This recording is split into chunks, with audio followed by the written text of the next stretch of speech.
होत असलेल्या जिल्हा परिषद आणि पंचायत समितीच्या निवडणुकीच्या निमित्तानं आजची ही विशेष अशी पत्रकार परिषद. पहिल्यांदा आपल्या सर्व पत्रकारांचं या ठिकाणी स्वागत करतो. आणि ज्या विषयानं आजची ही पत्रकार परिषद होते तो विषय आहे जिल्हा परिषदेच्या निवडणुकीच्या पार्श्वभूमीवर कुकुडवाड जिल्हा परिषद गटातून उमेदवारीच्या बाबतीमध्ये ज्या उलटसुलट चर्चा नागरिकांच्या मधून आहेत, आणि खास करून ज्यांनी गुडघ्याला बाशिंग बांधून कुकुडवाड गट ही आमची मक्तेदारी आहे किंवा जहागिरी आहे अशा स्वरूपाचं स्वयंघोषित अजून कुठल्याही पक्षाचा उमेदवार फायनल नसताना स्वतः मीच उमेदवार आहे अशा स्वरूपाचा थैथयाट करून जे फिरतायत आणि त्यांनी काही वक्तव्य केली आणि त्या वक्तव्याचा या ठिकाणी समाचार घेणं किंवा त्या पद्धतीची भूमिका घेऊन आज या ठिकाणी आम्ही सगळेच प्रमुख कार्यकर्ते, खास करून या कुकुडवाड गटाची जबाबदारी ज्यांच्यावरती आमच्या नेत्यांनी सोपवली होती ते अरुणाबा गोरे, आमचे मंडळाचे अध्यक्ष प्रशांतजी गोरड, लाडकी बहीण योजनेचे अध्यक्ष आप्पासाहेब पुकळे, माजी जिल्हा परिषद सदस्य आणि ज्येष्ठ नेते बाळासाहेब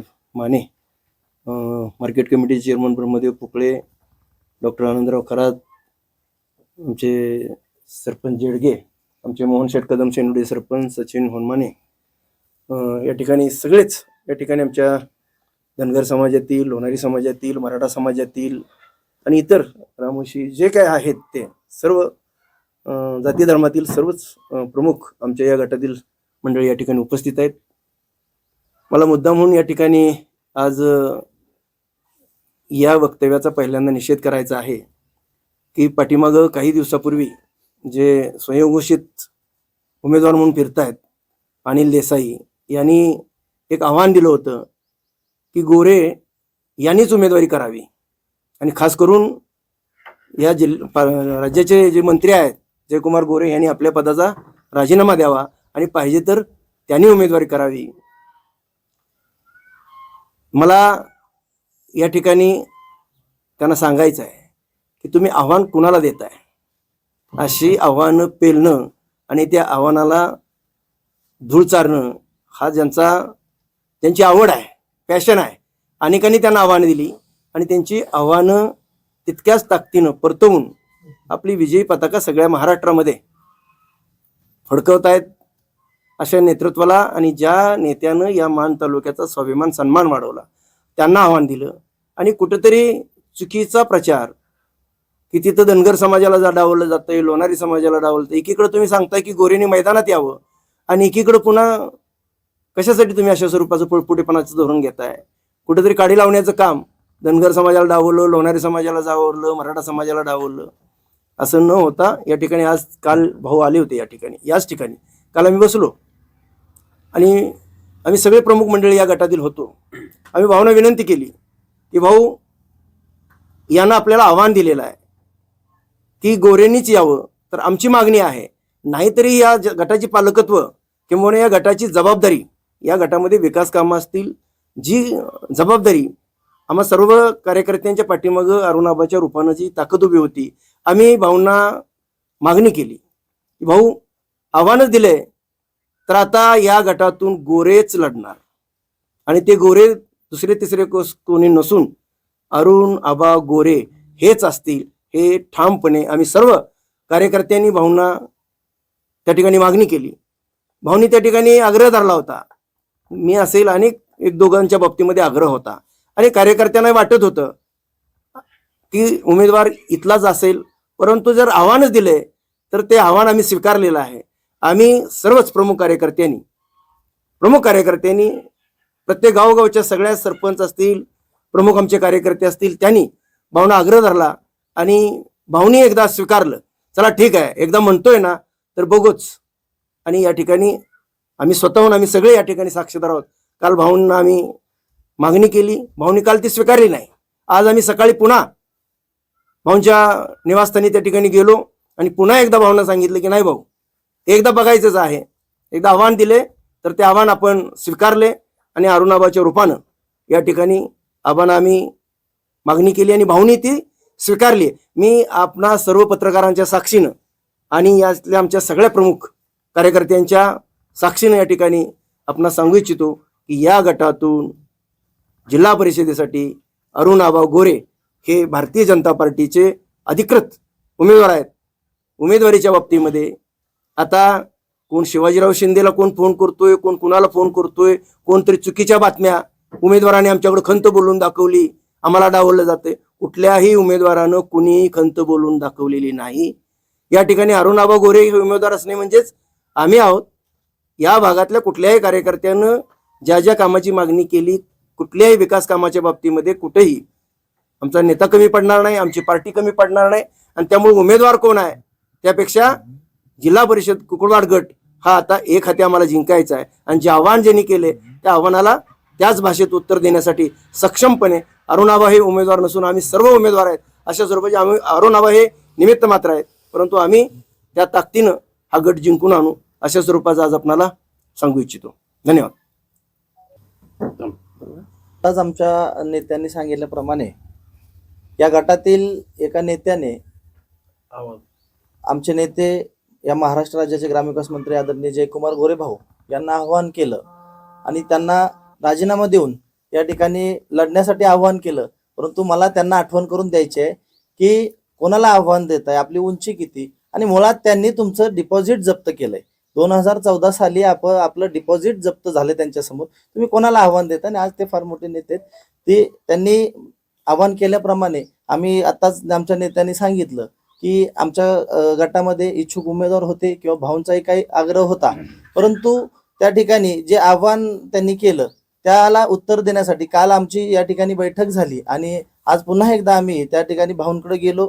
भाऊंना आम्ही सांगितलं की आम्हाला काही म्हणजे आमची काही इच्छा नाही किंवा म्हणजे जे आमचे उमेदवार आहेत त्यांचे काय हे नाही, तुम्हाला आव्हान केलंय तर त्या आव्हानाला आपल्याला उत्तर देण्यासाठी आम्ही जीवाचं रान करू आणि आपण जो उमेदवार द्याल. आणि मुळात आम्ही मागणीच केली की या गटावर कायमच अरुण आबांनी इथल्या विकास कामांच्या माध्यमातून असेल किंवा आम्हाला सर्व कार्यकर्त्यांना ताकद देण्याच्या माध्यमातून असेल, त्यांनी या ठिकाणी आम्हाला बळ दिलेलंच आहे, तर आम्ही अरुण आबांना या ठिकाणी उमेदवार द्यावी अशी मागणी केली आणि आज ती मागणी भाऊंनी आमची मान्य केलेली आहे. त्याचबरोबर जो काल एक बातमी फिरवली गेली की समोरच्या विरोधकांनी एक संभ्रम समाजामध्ये निर्माण करण्याचा प्रयत्न केला की इच्छुक उमेदवार आणि समाजाचे, मग आमचा धनगर समाज असेल किंवा लोणार समाज असेल, मराठा समाज असेल, त्या समाजामध्ये संभ्रम निर्माण करण्यासाठी एक बातमी काल आली. त्याच्यावर थोडंसं आम्हाला, त्यासाठी आम्ही आज ही पत्रकार परिषद घेतली. पण या ठिकाणी आमच्या नेत्यांनी आमचा धनगर समाज असेल, धनगर समाजामध्ये बघताय आपण लाडकी बहीण अध्यक्ष आमचे आप्पासाहेब पुकळे असतील, मला तालुका अध्यक्ष देऊन या ठिकाणी धनगर समाजाचा सन्मान केलाय. काल गेल्या महिन्यापूर्वीच आपण बघितलं असेल मार्केट कमिटी चेअरमन म्हणून आमचे ब्रह्मदेव पुकळे असतील, त्यांचा देखील त्यांच्या रूपाने धनगर समाजाचा या ठिकाणी सन्मान केला. आम्हाला भरपूर काही आमच्या नेत्यांनी दिलेलं आहे. त्यामुळे धनगर समाज कोणत्याही प्रकारे या ठिकाणी नाराज आहे अशी जी अफवा पसरवली जाते आणि समाजामध्ये जो तेढ निर्माण केला जातोय हे त्या नेत्यांनी थांबवावं. माझी एवढीच विनंती आहे. त्यांच्याकडे बोलण्यासाठी, त्यांच्याकडे प्रचारासाठी कोणताही मुद्दा नाही. त्यांनी या गटामध्ये गेली 10-15 वर्षे या गटाचं नेतृत्व करत असताना एका गावामध्ये एखाद्या रुपयाचं काम किंवा कोणतंही विकास काम या गटामध्ये केलेलं नाही. त्यामुळे त्यांना अशाच काही अफवा पसरवून या ठिकाणी निवडणूक लढवायची आहे आणि ते समोर दिसतंय. आम्ही या ठिकाणी भारतीय जनता पार्टीचे जे उमेदवार आहेत त्या उमेदवारांना घेऊन आम्ही आणि या विकासाचं आम्ही या ठिकाणी तेच प्रचाराचं माध्यम करून आम्ही या ठिकाणी लढत आहोत. आणि दुसरा एक उपरा उमेदवार अशा स्वरूपाची पण काही बातम्या लागल्या, त्या अनुषंगाने पण मला या ठिकाणी सांगायचं आहे.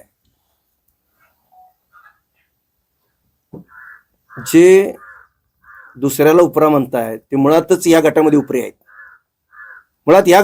आहेत, आणि ह्या उपऱ्यांनी इथून जाऊन गोंदवल्यामध्ये उमेदवारी केली त्यावेळेला तुम्हाला कोणी उपरं म्हटलं? कारण हा जिल्हा परिषदेचा निवडणूक आहे आणि या गटातला कुठलाही नागरिक खटावमध्ये, फलटणमध्ये, साताऱ्यामध्ये, कराडमध्ये कुठंही जाऊन जिल्ह्यामध्ये उभा राहू शकतो. मुळात लक्षात घेतलं पाहिजे. आता आपण बघतोय कातर खटावला अभयदादा जगताप त्या ठिकाणी फिरत आहेत उमेदवारी म्हणून. म्हणजे अशा स्वरूपाची चुकीची बातमी केली तर त्या पद्धतीची लोकांच्या मध्ये कुठलीही ह्या भूलतापेला कोणी बळी पडणार नाही. तो संभ्रम निर्माण करण्याचा प्रयत्न जरी करत असले तरी उपरे नाहीत. त्यांचा या मतदारसंघाशी कनेक्ट आहे, गावागावामध्ये काम आहे आणि त्यामुळे उपरा हा जो शब्द आहे तो तो मुळात त्यांनी पुन्हा वापरू नये. कारण तुम्ही मुळातच इथंच उपरे आहात. तुमचं पथक फिरतं फिरतं इथं आले आणि अजून तुम्ही कुठं कुठं फिरत जाणार आहे हे आम्हाला माहिती आहे. त्यामुळं आपण आता ती भाषा उपरेपणाची किंवा उपरा ही भाषा वापरू नये. हे उपरे नसून या जिल्ह्यातले सुपुत्र आहेत. जिल्ह्यातला सुपुत्र कुठल्याही गावचा सामान्य खेड्यातला नागरिक जिल्ह्यामध्ये कुठेही जाऊन उभा राहू शकतो. हे पहिल्यांदा आपण निश्चित केलं पाहिजे. आज या ठिकाणी आम्ही सर्वजण भारतीय जनता पार्टीचे कार्यकर्ते, सन्माननीय या राज्याचे ग्रामविकास मंत्री जयकुमारजी गोरेभाव यांच्यावरती आम्ही सर्वजण प्रेम करणारे कार्यकर्ते. काल एक मीडियामध्ये आपण सर्वांनी बातमी बघितली की अनेक प्रकारच्या लोकांना असं वाटलं की धनगर समाजाचे काही लोक मागणी करत आहेत की जिल्हा परिषदला उमेदवार मिळावे, त्याचबरोबर लोणारी समाज असेल किंवा मराठा समाज असेल. आणि त्याच्यानंतर मी स्वतः धनगर समाजाचा एक कार्यकर्ता म्हणून सांगतो की आम्ही ज्या समाजाला चांगल्या पद्धतीची न्याय द्यायची भूमिका जे सन्माननीय मंत्री महोदय जयकुमारजी गोरेभाव यांनी केली, सभापती आमचे ब्रह्मानंद पुकळे असतील, आप्पासाहेब पुकळे असतील किंवा आमचे प्रशांत गोरड असतील, यांच्या माध्यमातून जो समाजावरती जो प्रेम केलं, त्याचबरोबर खादी ग्रामोद्योगचे चेअरमन सदाभाऊ बनगर असतील, एकंदरीत धनगर समाजाला न्याय देण्याचं काम जयकुमारजी गोरेभाव हे करत आहेत. आणि त्याचाच एक भाग म्हणून आम्ही सर्वांनी रात्री सन्माननीय मंत्री महोदयांकडे विनंती केली की कालच मीडियामध्ये आपण सर्वांनी बघितलं गेलं की कोणतर सांगतंय की या ठिकाणी हा समाज नाराज आहे, तो समाज नाराज आहे आणि आम्हाला एकदा गोरे कुटुंबामधील कोणतर या ठिकाणी उमेदवार असावा म्हणून जे सांगितलं त्याचाच भाग म्हणून आज आम्ही सर्वांनी आमचे मंत्री महोदय जयकुमारजी गोरेभाव यांच्याकडे मागणी केली आणि पुन्हा एकदा भावना विनवणी करून सांगितलं की आम्हाला फक्त आणि फक्त तुमच्याच असणारा घरातील गोरे फॅमिलीमधलाच आम्हाला उमेदवार पाहिजे असं आम्ही सर्वांनी सांगितल्यानंतर आज या ठिकाणी अरुणाबाची उमेदवारी डिक्लेअर होते. मला एक कळतं की कुकुडवाड जिल्हा परिषद गट हे नुरा कुस्तीचं मैदान आहे असं आजपर्यंत आम्ही सर्वजण ओळखून होतो. आता या असणाऱ्या अरुणाबाच्या उमेदवारानं ही नुरा कुस्ती काय होणार नाही. पहिलं कसं तू मारल्यात कर, मी रडल्यात करतो, मी मारतो तू रडतो. आता केवळ आणि केवळ ह्यांना रडल्याशिवाय भाग नाही हे आज तुमच्या माध्यमातून सांगतो. धन्यवाद. एक मिनिट हे पण ठेवा. 9 सालापासून आपल्या तालुक्यामध्ये एक झंझावात नेतृत्वाचा उदय झाला आणि त्या नेतृत्वाच्या बरोबर 2009 पासून त्यांच्याबरोबर कार्यरत असणारा मी एक वर्जलचा माजी सरपंच आहे तुळशीराम कटकर म्हणून. आणि तेव्हापासून जो त्यांचा कामाचा झंझावात बघून आज त्यांनी 4 टर्म आमदारकीच्या पूर्ण केल्या आणि ह्या टर्म पूर्ण करत असताना सर्व धर्म समभाव हे उद्दिष्ट बाळगून त्यांनी सर्व समाजाला आटोकाट न्याय देण्याचा प्रयत्न केला. आणि हा न्याय देत असताना कुठल्याही समाजावरती निपक्षपातीपणे न्याय देणं हेच कर्तव्य त्यांनी पहिल्यांदा समजलं. त्यामुळं मी एक मराठा समाजाचा कार्यकर्ता असल्यामुळं मला स्वाभिमान वाटतो की ह्या माणसाकडं नेतृत्व करण्याचे कलागुण असे आहेत की पूर्ण महाराष्ट्र आज ह्या नेतृत्वावरती समाधानी आहे आणि त्यांच्या कार्यकर्तृत्वावरनं एक अशी छाप पाडलेली आहे की भविष्यकाळात महाराष्ट्रातलं एक उत्कृष्ट असं नेतृत्व म्हणून उदयाला आपले नेते येत आहेत. जयकुमार गोरेभाऊ आज अशा नेतृत्वाच्या बरोबर आम्ही सर्व मराठा समाजाचे कार्यकर्ते खंबीरपणे त्यांच्या पाठीशी उभा आहोत. कारण आमच्या मराठा समाजाला बहुतेक ठिकाणी त्यांनी मानाची पदं दिलेली आहेत आणि ती पदं चांगल्या ठिकाणी भूषवणारी आमची लोक आहेत. आज इतर समाजाचं म्हटलं तर आत्ता मगाशीच कोणीतरी सांगितलं की धनगर समाज. आज आमच्या गटातच विचार केला तर धनगर समाजात मार्केट कमिटी आज एक तालुक्यातली आज शिखर संस्था आहे. आज त्या मार्केट कमिटीचं चेअरमन कुकुरवाडजवळ पुकळेवाडी म्हणून छोटंसं गाव आहे, त्या गावचे सभापती म्हणून ब्रह्मदेव पुकळे यांची निवड झाली. आज ते चांगल्या पद्धतीनं तिथं कार्य करत आहेत पण त्या मार्केट कमिटीमध्ये. त्याचप्रमाणे विर्डीसारख्या गावाचं एक नेतृत्व प्रशांत गोरड यांच्या रूपानं मान तालुका मंडलचं त्यांना भाजपचं अध्यक्षपद दिलं गेलं. त्याचप्रमाणे पुकळेवाडीचे सुपुत्र आप्पासाहेब पुकळे यांना लाडकी बहीण योजनेचं अध्यक्ष केलं.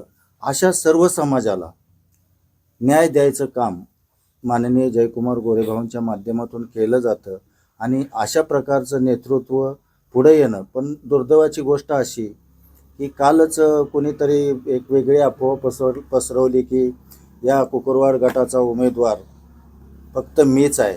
अजून उमेदवार इलेक्शन डिक्लेअर व्हायचं होतं, त्याच्या अगोदरच यांनी प्रचाराला सुरुवात केली. पण संयम हा खूप मोठा असतो आणि त्या संयमाला उत्तर देण्यासाठी आज आपण इथं तुमच्या पत्रकार बांधवांशी आपण सर्व बसलेलो आहोत.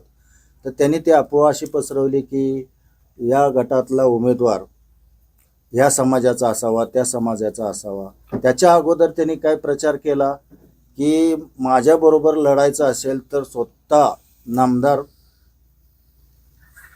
जयकुमार गोरेभाऊंनी या मतदारसंघात राजीनामा देऊन माझ्याबरोबर इलेक्शन लढवावं.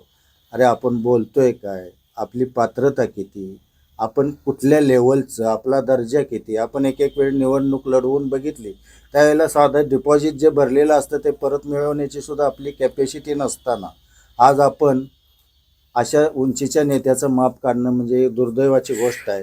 त्यामुळं आम्ही सर्व कुकरवाड गटातले कार्यकर्ते, निष्ठावंत जे भाजपचे कार्यकर्ते आहेत, त्यामध्ये आपले कृषी सभापती, माजी कृषी सभापती असतील, शिवाजीराव शिंदे साहेब असतील, आमचे बाळासाहेब माने नाना असतील, हे ज्येष्ठ माणसं आहेत. या सर्व ज्येष्ठांनी विचार करून आम्ही निर्णय घेतला आहे की त्याच्या शब्दाला उत्तर म्हणून गोरे घराण्यातीलच व्यक्ती, आज जी व्यक्ती आमच्याबरोबर मूळपासून कार्यरत आहे, ज्या वेळेपासून 2009 पासून त्यांच्या खांद्याला खांदा लावून आज त्यांचे भाऊ अरुण आबा प्रत्येक ठिकाणी सर्व मतदारसंघामध्ये त्यांना जबरदस्त ताकद देण्याचं काम त्यांच्या माध्यमातून घडत आहे. आणि आज अशा नेतृत्वाची उमेदवारी आज आमच्या गटातील सर्व भाजप कार्यकर्त्यांनी मिळून आम्ही आज जाहीर केलेली आहे. आणि ही उमेदवारी अशी असेल की त्यांनी प्रचाराला सुद्धा यायचं नाही, इतकं आम्ही हा उमेदवार स्वतःला समजून आम्ही हा प्रचार करणार आहोत. आणि आपण तिथं स्वतःच उमेदवार आहेत. आणि माननीय नामदार जयकुमार गोरेभाऊंचं नाव कुकरवाड गटामध्ये थोडंसं काही लोक प्रचार करतायत, पण आता ही लढाई फार छोटी होणार आहे. कारण असा उमेदवार असल्यानंतर त्यांचं कर्तृत्व आणि ही विकास कामावरती या कुकरवाड गटातलं निवडणूक होईल. तालुक्यातील सर्व निवडणुका या विकास कामावरतीच लढवल्या जातील. कारण इतका प्रचंड विकास, इतका या कुकरवाड गटामध्ये किमान कोट्यवधी रुपयाची विकास कामं आणण्यामध्ये आज नामदार जयकुमार गोरेभाऊंच्या बरोबर आबा असतील, सर्व कार्यकर्ते आबांनाच भेटतात आणि आबांच्या माध्यमातूनच आमच्या कुकरवाड गटातल्या अडीअडचणीवरती, समस्येवरती मार्ग निघतो. अशा पद्धतीनं आम्ही सर्व मराठा समाजाचे कुकरवाड गटातील कार्यकर्ते आज ठामपणे अरुण आबा गोरेसाहेबांच्या बरोबर ठामपणे राहण्याचा निर्धार व्यक्त केला आहे. कुणी काही म्हणो, पण आम्ही 100% आज त्यांचा विजय निश्चित होतोय. आणि प्रचंड मतानं ज्यावेळेला विजय होईल त्यावेळेला आम्ही भाऊंना सांगणार आहे की भाऊ, आम्ही आमचं काम केलं आहे, आम्ही आमचा उमेदवार निवडून आणला आहे आणि त्याबद्दल आमचं कुठलंही दुमत असणार नाही. प्रचंड ताकदीनं आमचा मराठा समाज अरुणाबांच्या पाठीशी उभा राहणार आहे. आणि येणाऱ्या पंचायत समिती गणातल्या 2 सीट्स, त्यापैकी आमच्या कुकरवाड गणातली 1 आणि जिल्हा परिषदची अरुणाबांची सीट प्रचंड मताने निवडून येण्यासाठी आम्ही आटोकाट प्रयत्न करू. एवढे बोलून त्यांच्याकडून